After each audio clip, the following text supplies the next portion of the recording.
هي ليست الحالة الأولى التي يتوفى فيها لاعب كرة قدم داخل المستطيل الأخضر، وقد لا تكون الأخيرة.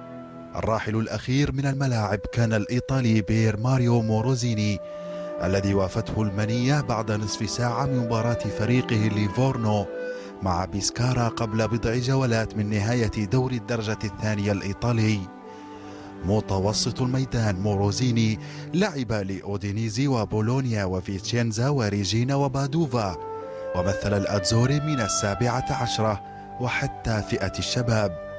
سكتة قلبية لم تكن كتلك التي تعرض لها فابريس موامبا لاعب بولتون، الذي توقف قلبه ل78 دقيقة وعاد للخفقان، وها هو يتابع مباريات فريقه من المشفى.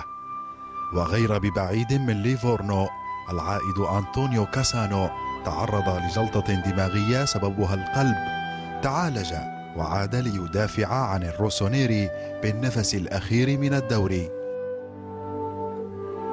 وفاة أعادت التساؤلات مرة أخرى حول جدوى الفحوص الطبية وعمل أعضاء الجهاز الطبي في الأندية والمنتخبات.